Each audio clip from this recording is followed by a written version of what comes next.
Яг өнөөдөр бантын инэ. Бантан малцуулдаг. Яг бантангуй сайхан ясны шүлэнд хийх нь ойлгомжтой, сайхан хамттай болно. За тэгээд яс чамж байгаа ногоо яс шүлэндөө сайхан юу яана. Ногоогоо зүгч чамчнаа. За тэгээд бантангийн мах бас жижигтэй гимгүй шүү дээ. Ер нь бол.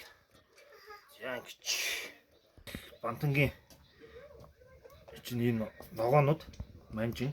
За тэгээд хүүхдэд манжин ногоо ургамал өгөх гэж байхгүй. Энийг чинь шууд ингээд миксертх маягтай хийчихээс.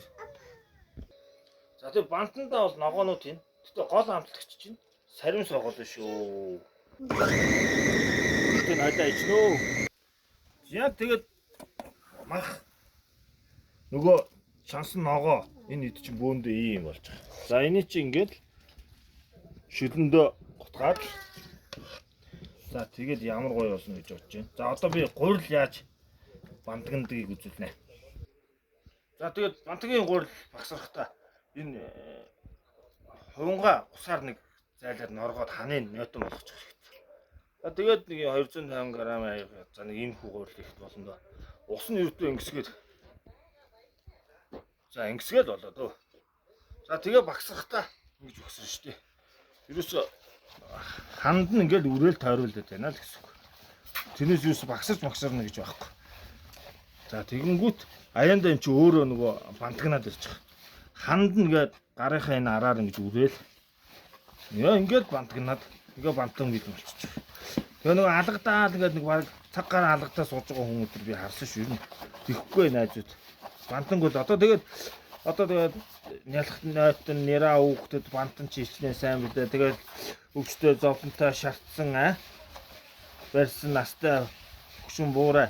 Тэгээд угаасаа алдартай хоолтой. Тэгээд хийхдээ ерөөс ингэж хийчихсэн.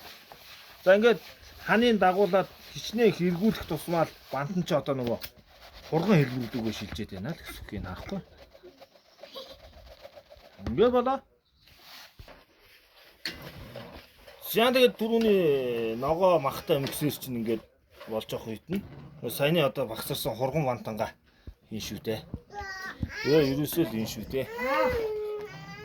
За байж л да миний хөө энэ бантан гутгаж байна. За ингээд за тэр ногоон дээр цуг бас байцаа чанаад хийвэл гоё болдсон шүү манайхаа. За тэгээд юу нэг хөтгөн болчиход байдаг болохоор бантангийнхаа гурдыг баг хийхэд болно дөө. За тэгээд гаргахаас өмнө жоох ногоон сонгийн ингээд ганцхан босдгаал болоо. Яг бантан амсыг дөө.